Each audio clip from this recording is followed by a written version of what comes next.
필러의 특성상 아무리 단단한 물성을 사용해도 결국에는 퍼지게 돼요. 이 퍼진다는 단점이 조금 더 크게 작용하는 부위라고 생각합니다. 제일 확실한 건 코 수술이죠. 근데 수술 받는다는 게 말은 참 쉽죠. 수술이 두려운 사람도 있고 비용 부담되는 사람도 있고 수술 후 회복 기간도 있고, 근데 코 실리프팅은 필러랑 수술 중간급 정도의 시술이라고 생각해요. 수술만큼 오래 가진 않지만 그래도 필러보다는 훨씬 오래 가고, 수술만큼 확 세워주지 못하지만 필러보다는 지지력이 좋으니까요.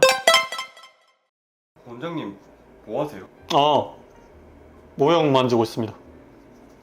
보이시나요? 무슨 모형이에요? 코 모형인데 병원 문 열어놓으면 우리 피부과 손님 말고도 진짜 다양한 분들이 오시거든요. 근데 뭐 마케팅 업체, 청소 업체, 약품 업체, 제약회사 직원분, 의료장비 업체 다양한 분이 오는데, 이번에는 이 모형을 만들어 파시는 어르신이 온 거예요. 이걸 3D 프린터로 만들었대요. 5만 원에 사달라 하시길래 그냥 사드렸습니다. 이걸 5만 원에 사줬다고요?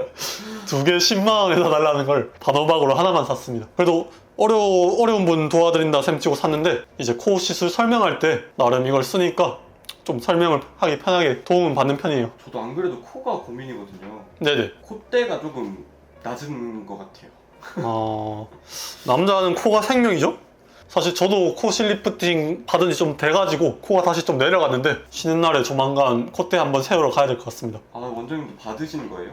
그쵸? 그럼 코에는 되게 여러 가지 방법들 있잖아요. 네네. 성형도 있고 필러도 있고, 그럼 뭘 받아야 말씀 주신 것처럼 필러랑 수술이 대표적인데, 방금 얘기한 코 실리프팅이라는 방법도 있습니다. 제가 설명드린 적 없었나요? 네, 정확히는 없었어요. 오늘 그러면 코를 좀 높일 수 있는 시술에 대해서 조금 알려드리도록 하겠습니다. 원장님, 그럼 코를 높이려면은 어떻게 해야 돼요? 제일 확실한 건 코 수술이죠. 잘 됐을 때 그만큼 확 바뀌고 유지기간도 오래가는 방법은 없으니까요. 근데 수술 받는다는 게 말은 참 쉽죠. 수술이 두려운 사람도 있고 비용 부담되는 사람도 있고 수술 후 회복 기간도 있고 뭐 어느 병원을 가야 될지도 모르겠고, 이런 장벽들이 해결된 분들이 이제 수술을 받는 것인데, 그게 어떻게 보면 좀 쉽지가 않으니까요. 그러다 보니까 좀 덜 무섭고 시술도 좀 부담이 덜 되고 바로 일상생활이 가능한 뿌띠 시술이 수술이라는 게 확실함에도 불구하고 인기가 있는 게 아닐까 싶습니다. 코 뿌띠 시술에는 뭐가 있나요? 저는 필러 말고는 잘 모르겠는데. 제일 대표적이긴 하니까. 그치만 저는 코필러는 좀 선호하지 않는 의사에 속합니다. 필러가 한 주사기에 1cc거든요. 근데 뭐 한 1cc 중에 0.3cc 정도? 부족한 부분에만 살짝 넣어주는 거는 괜찮은 것 같은데, 아예 전체 다 세우려고 1cc를 다 써버리면은 나중에 경과가 안 좋은 경우가 많더라고요. 이 필러의 특성상 아무리 단단한 물성을 사용해도 결국에는 퍼지게 돼요. 다른 부위라면 조금 퍼져도 상관없는데 코는 입체감이 중요하다 보니까 이 퍼진다는 단점이 조금 더 크게 작용하는 부위라고 생각합니다. 그래서 퍼져서 다시 보완하려고 또 필러 받고 또 필러 받고 하다 보면 점점 코가 산으로 가는 거죠. 그래서 저는 뿌띠 시술은 필러보다는 코 실리프팅을 추천드립니다. 코 실리프팅은 뭐예요? 말 그대로 실을 코에 넣어서 리프팅을 시켜주는 시술이에요. 콧대, 코끝, 콧볼 축소까지 가능한 좀 팔방미인 시술이라고 생각합니다. 그러면은 코 실리프팅이 수술이랑 필러랑 뭔 차이가 있는 거예요? 제가 어르신께 5만 원 주고 산 모형을 사용해서 좀 설명을 드릴게요. 결국은 코 모양을 바꾸는 건 코 안에 어떤 보형물을 넣어주는 원리인데요. 필러는 그게 히알루론산인 거고, 수술은 실리콘이나 자기 귀나 갈비뼈 같은 연골을 여기 넣는 거죠. 근데 코 실리프팅은 이게 히알루론산도 아니고 연골이나 실리콘도 아니고 녹는 실이라고 보면 됩니다. 필러는 이렇게 쭉 짜주면은 지금은 모형이지만 이 조직위에 이렇게 필러가 남아서 콧대를 세워주는 건데요.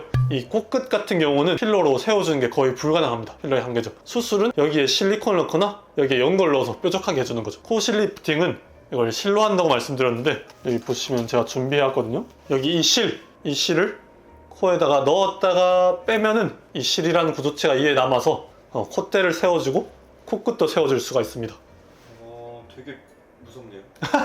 좀 어떤 점이 무서우실까요? 일단 코에 바늘을 꼽는다는 게 좀 필러도 마찬가지로 무섭다고 생각이 드는데, 근데 실은 안 녹을 수가 있잖아요. 네네. 그런 것도 조금 무섭긴 하거든요. 안 녹을 수 있다? 네.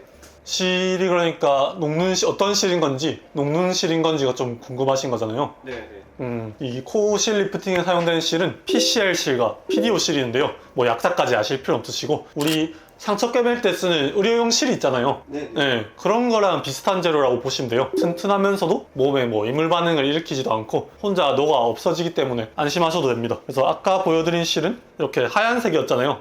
네. 그런데 파란 색깔 실도 있습니다. PCL은 하얀색, PDO는 파란색. 그래서 들어가서 자기 볼륨 외에도 실 자체가 수분을 끌어당겨서 필러처럼 좀 더 볼륨을 올려줍니다. 근데 이거 녹으면은 네네. 효과도 없어지는 거 아니에요? 원리상은 그렇죠. 저도 제 코에 받았었는데 지금 2년 정도 지나니까 좀 내려갔습니다. 원장님도 이렇게 받는다는 게 신기하네요.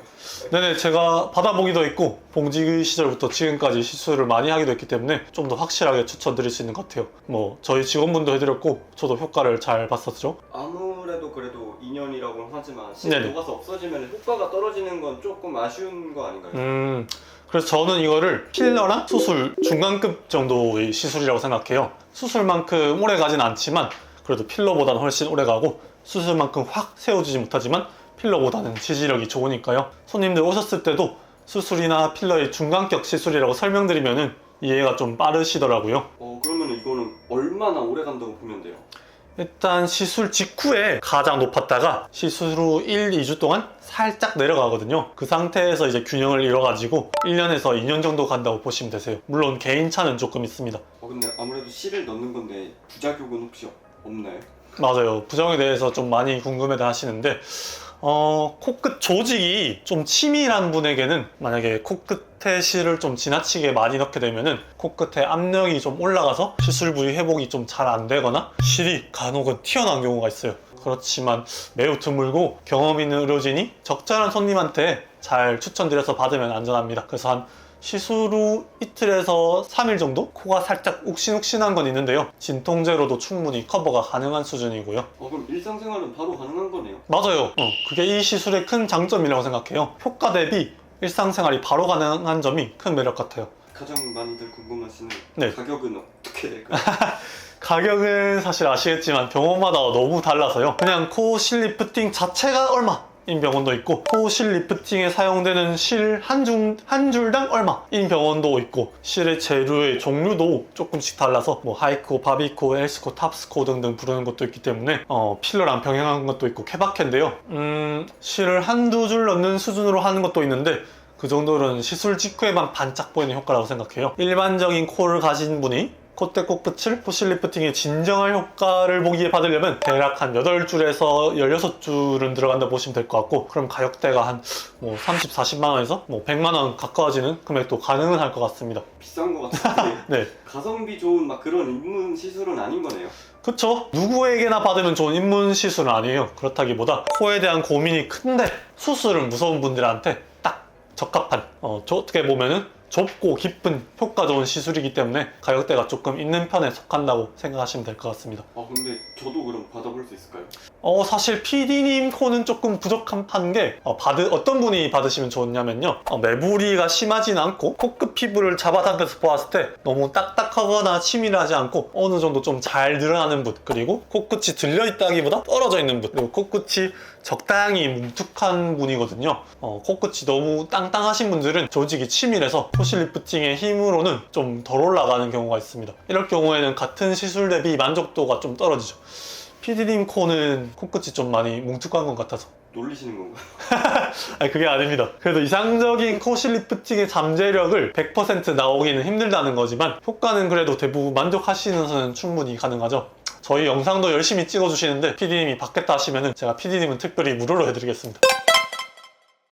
그래서 코실 리프팅이라는 개념이 물론 아는 사람은 알지만 아직까지는 좀 생소하신 분들도 분명히 있을 거예요. 시술명도 조금씩 다 다르고 그렇지만 필러와 수술의 중간격 시술이라 보면 될 것 같고 각각의 장점이 좀 잘 합쳐져 있는 균형적인 매력적인 시술이라고 생각합니다. 잘 받았을 때는 효과도 오래가고 안전한 시술이기 때문에 코로 고민하시는 분들이지만 수술은 무서워 근데 필러는 싫어 이런 분들한테 딱인 시술이라고 생각합니다.